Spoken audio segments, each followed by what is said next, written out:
In this video, we shall present Pascal identity and give a proof to Pascal identity. The word identity is also the idea behind identical twins. So when you say two persons are identical twins, they are biologically the same. They are genetically the same. So a Pascal identity or Pascal's identity is a statement of equality.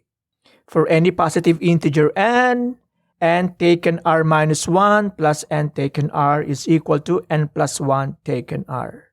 Well, if you were to look at it for the first time, it just seems something that comes from nowhere.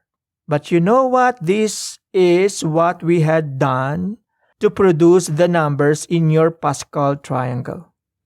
So how did we produce the numbers in your Pascal triangle? Well, we added the two numbers directly above it. Let's say, for example, here, 20 came from 10 plus 10.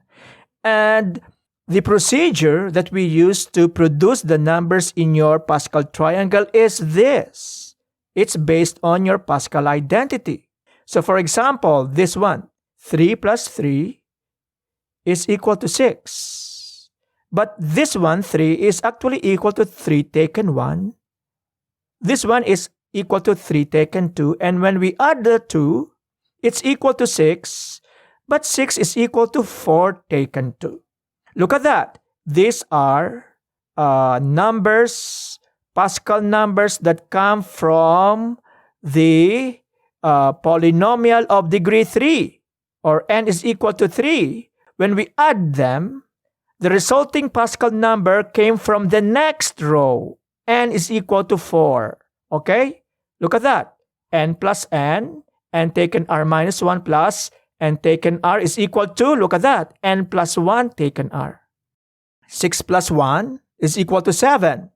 But 6 is 6 taken 5. 1 is 6 taken 6. And 7 is equal to 7 taken 6.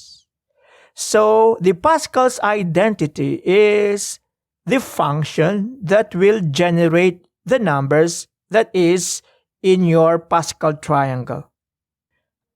Let us show a proof for Pascal's identity for any positive integer n taken r minus 1 plus n taken r is equal to n plus 1 taken r.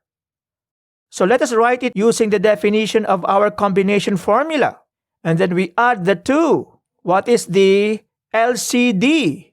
Okay, so n minus r factorial is contained in this expression. So let us write n minus r plus 1 factorial.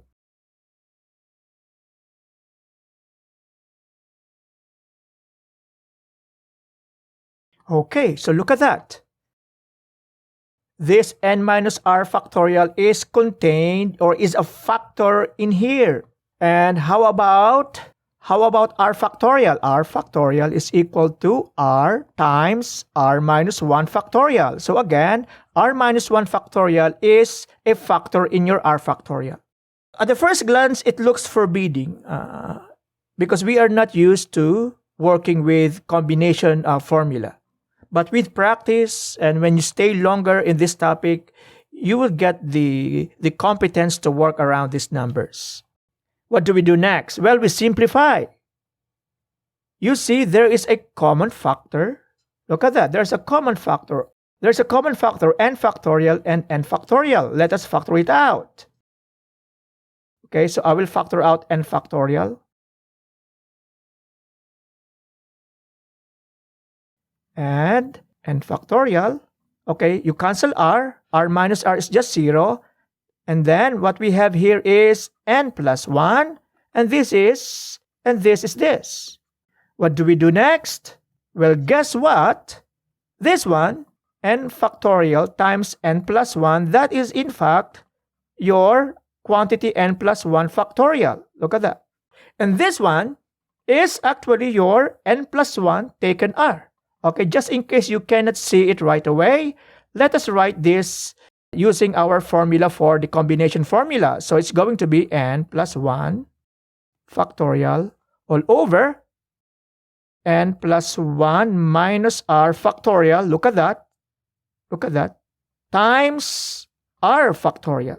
Okay, so this is the meaning of n plus 1 taken r. So if you were to look at that, and the resulting sum, when we combined your two Pascal numbers, this is the result, n plus 1 taken r.